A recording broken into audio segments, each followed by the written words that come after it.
గత కొద్ది రోజులుగా విజయసాయిరెడ్డి వార్తల్లోకి ఎక్కాడు.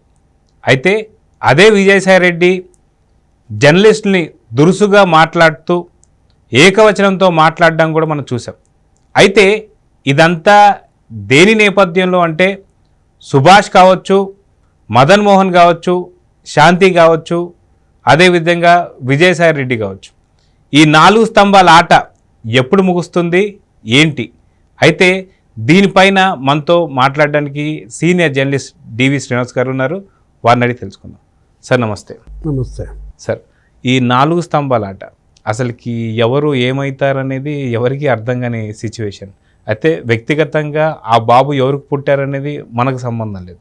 అసలుకి ఈ యొక్క అక్రమ సంబంధాలు అంటే ఒక ఎండోమెంట్ డిపార్ట్మెంట్ ఎంప్లాయీ కావచ్చు, ఒక గవర్నమెంట్ లీడర్ కావచ్చు, ఇంకొక ఎంపీ కావచ్చు, ఇంకొక శాంతి వాళ్ళ భర్త కావచ్చు, ఎవరికి ఎటువంటి సంబంధాలు లేవు, ఎటువంటి యొక్క కార్యాచరణ చేసుకోవడానికి కూడా ఒక సమైన ఒక జాబ్ కాదు, ఏది కాదు.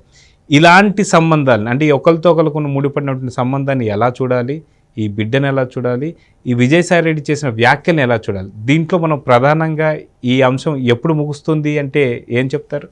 విజయసాయిరెడ్డి అసిస్టెంట్ కమిషనర్ శాంతి, ఆమె భర్త మదన్ మోహన్, ఆ లాయర్ సుభాష్ రెడ్డి ఎపిసోడ్ అది ఇవాళ మనం సాయిరెడ్డి వ్యాఖ్యలు కనుక చూసినట్లయితే, ఏది జర్నలిస్టుల గురించి మాట్లాడిన మాటలు, అతను వంశీకృష్ణ మీద, నాయుడు గారి మీద, రాధాకృష్ణ గారి మీద ఆయన చేసిన కామెంట్స్, మళ్ళీ ఏమన్నారు, తను అసలు ఒక ఛానల్ పెడతాను నేను కూడా అన్నాడు.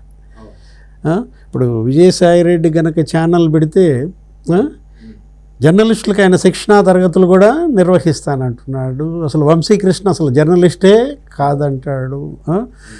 ఈ రకంగా మాట్లాడుతున్న మాటలతో ఈ భ్రష్టత్వానికి కారకుడే విజయసాయిరెడ్డి.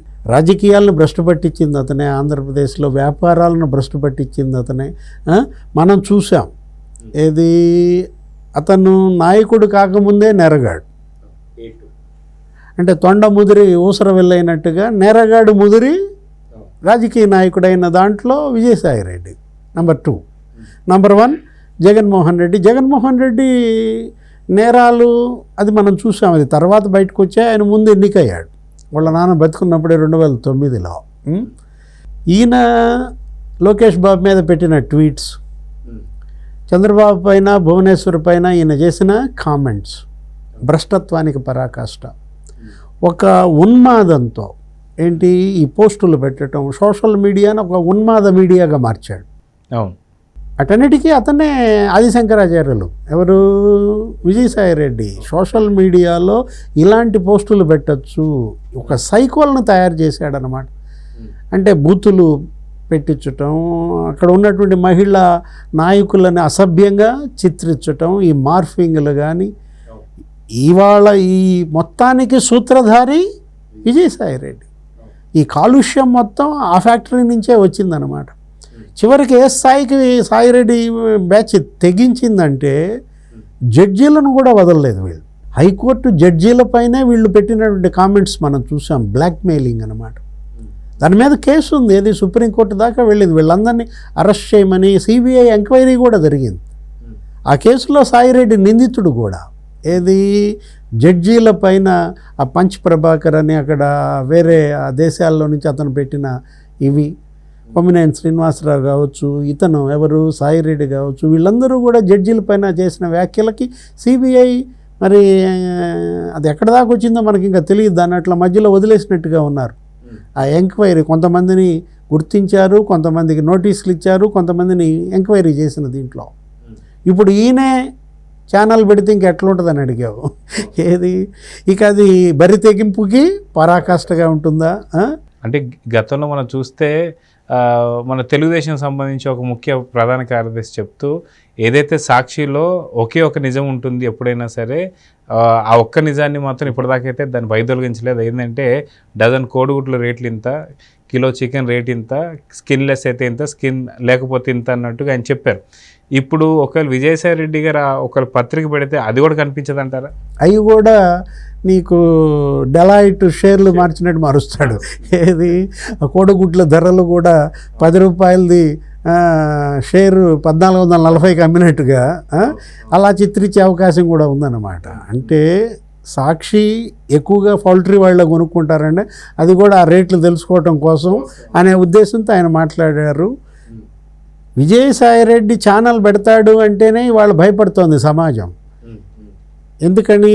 వివేకానంద రెడ్డి హత్య కేసు మీకు తెలుసు, గుండెపోటు అని చెప్పింది ఈయనే.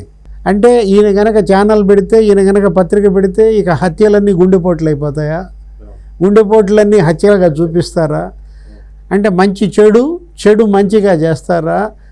భ్రష్టత్వానికి పరాకాష్ట సాయిరెడ్డి అన్నమాట. ఇప్పుడు ఇవాళ ఆనం రామనారాయణ రెడ్డి కూడా ఈ వివాదం పైన స్పందించారు. మంత్రి, దేవాదాయ శాఖ మంత్రి శాంతిని సస్పెండ్ చేయటం, assistant commissioner, YSR Congress party ప్రభుత్వమే కనుకుంటే సస్పెన్షన్ జరిగేది కాదంటూ ఇవాళ ఎండోమెంట్ ల్యాండ్స్ స్కామ్స్ అన్నిటిలో కూడా దేవాదాయ శాఖ భూముల్లో గత 5 ఏళ్ల జగన్మోహన్ రెడ్డి పరిపాలనలో జరిగిన అవినీతి కుంభకోణాలన్నీ వీళ్ళు ముగ్గురు ప్రధాన సూత్రధారులుగా, ఎవరు? విజయసాయిరెడ్డి, అసిస్టెంట్ కమిషనర్ శాంతి, సుభాష్ రెడ్డి, వీళ్ళ ముగ్గురి ప్రమేయంతోనే అక్కడ దేవాదాయ శాఖ భూములన్నీ కూడా వీళ్ళు దోచేశారు అని దానిపైన ఎంక్వైరీ జరుగుతోంది. ఆ ఎంక్వైరీ నివేదిక వస్తే కానీ పూర్తిగా దీనిపైన చర్యలు చేపట్టాం. ఆ నివేదిక రాగానే దాన్ని ముఖ్యమంత్రి దగ్గర పెడతామని ఆనం రామనారాయణ రెడ్డి మాటలు. మామూలుగానే ఇక్కడ మనం గతంలో మాట్లాడుకున్నాం ఏంటి, అక్రమ సంబంధం అనేది అప్రస్తుతం, అది వాళ్ళ కుటుంబం తేల్చుకుంటుంది. అవినీతి బంధం గురించి వాళ్ళ ప్రజలు అడుగుతున్నారు. దానికి సమాధానం చెప్పాల్సింది విజయసాయిరెడ్డి. విజయసాయిరెడ్డి వంశీకృష్ణనో, రాధాకృష్ణ గారినో, నాయుడు గారినో కాదు తిట్టాల్సింది. అతను నిజంగా బ్లేమ్ చేయాలనుకుంటే, సవాల్ చేయాలనుకుంటే మదన్ మోహన్ని చేయాలి. మీ మీద అపవాదం అయితే కనుక అది, మీ మీద ఆరోపణ చేసిందే ఆరోపణ అయితే కనుక అది ఎవరు? మదన్ మోహన్. ఏంటి, శాంతి వర్సెస్ సాయిరెడ్డి గానో, శాంతి వర్సెస్ మదన్ మోహన్ గానో ఉండాల్సిన వివాదాన్ని మధ్యలోకి వంశీకృష్ణని, నాయుడు గారిని, రాధాకృష్ణ గారిని ఎందుకు తెస్తున్నారు? అంటే తప్పించుకోవటం అన్నమాట. ఈ వివాదాన్ని అటు నెట్టేసేసి వీళ్ళు చిత్తశుద్ధితో బయటపడాలన్న ఒక కుట్ర. అతను ఏది చేసినా దాని వెనక కుట్ర లేకుండా అతను ఉండడు అన్నమాట. ఎవరు? సాయిరెడ్డి.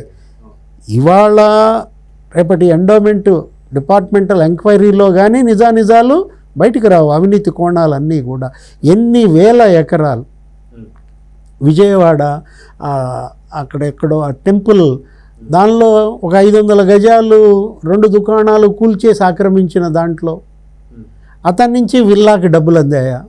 లేదు.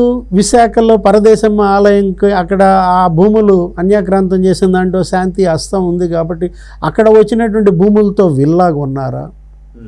ఇప్పుడు ఈ డిపార్ట్మెంటల్ ఎంక్వైరీలో శాంతి ఎప్పుడు ఎండోమెంట్ శాఖలో చేరింది, ఆ రోజు నుంచి ఆమె చేసినటువంటి నిర్ణయాలు, తీసుకున్నటువంటి చర్యలు, దాని యొక్క ప్రతిఫలంగా క్విడ్ ప్రోకో, ఆమెకు ఆస్తులు ఎలా సమకూరాయి, అసలు విల్లా కొనుగోలు నిజమా కాదా, వీటన్నిటిపైన ఆ ఎంక్వైరీలో కానీ బయటికి రాదు.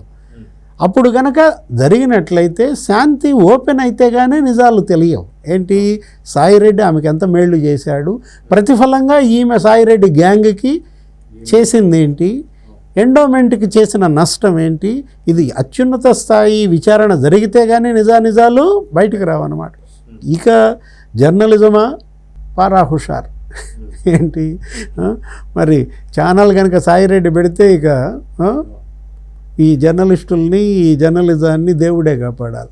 సో చూద్దాం సార్, ఖచ్చితంగా ఈ 4 స్తంభాల ఆటకి ఎప్పుడు ముగిస్తుంది, వీళ్ళు చేసినటువంటి ఒక అక్రమ ఏదైతే కబ్జా ఏదైతే జరిగిందో వాటి మీద పూర్తి స్థాయిలో ఎంక్వైరీ జరగాలి, పూర్తిగా కఠినమైన చర్య వీళ్ళ మీద తీసుకోవాలని అయితే కోరుకుందాం. నమస్తే. నమస్తే.